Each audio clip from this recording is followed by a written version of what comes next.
ఎమ్మెల్యేలు మాట్లాడలేరు, మంత్రులు కలవలేరు, ఎంపీలు గుమస్తాల కంటే హీనంగా ఉంటారు. ఇవన్నీ చూసిన తర్వాత నాకు అనిపిస్తుంది, ఒకటే చెప్తున్నా, నువ్వు 151 మందిని మార్చినా నీ ప్రభుత్వం రాదు, మీరు గెలిసే సమస్య లేదు.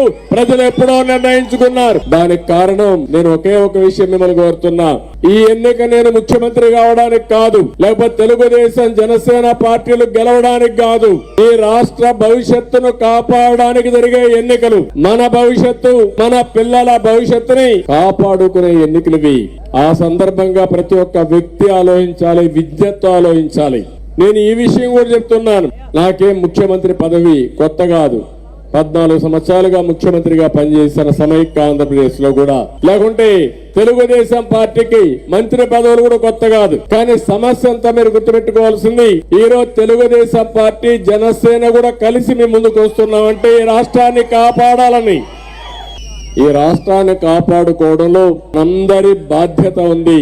ఈ రోజు మీరు చూస్తున్నారు, తెలంగాణ రాష్ట్రం ఆంధ్రప్రదేశ్ రాష్ట్రం విడిపోయి 10 సంవత్సరాలు అవుతుంది. 5 సంవత్సరాలు తెలుగుదేశం పార్టీ అధికారంలో ఉన్నప్పుడు అభివృద్ధి ఏ విధంగా చేశామో మీరు ఒక్కసారి గుర్తుపెట్టుకోండి. ఆ రోజు చేసిన అభివృద్ధి అదే విధంగా కంటిన్యూ ఉంటే ఈ రోజు రాష్ట్రం కూడా తెలంగాణతో సమానంగా ముందుకు పోయేవాళ్ళం.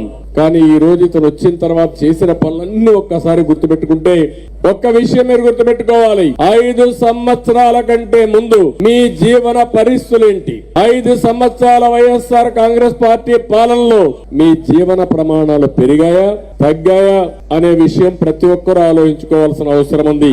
ఒక రైతు, ఒక నిరుద్యోగి, ఒక కూలీ, ఒక చిరు ఉద్యోగాన్ని ప్రతి ఒక్కరూ ఆలోచించుకోవాల్సిన అవసరం ఉంది. మామూలుగా ప్రభుత్వం అనేది ప్రజల జీవన ప్రమాణాలు పెంచేది ప్రభుత్వం, ప్రజల ఆత్మ గౌరవాన్ని కాపాడేది ప్రభుత్వం, అంతేకాకుండా మీ భవిష్యత్తుకు దారి చూపించేది ప్రభుత్వం. అలాంటివి కాకుండా మన జీవితాలతో ఆడుకునే పరిస్థితి వచ్చింది.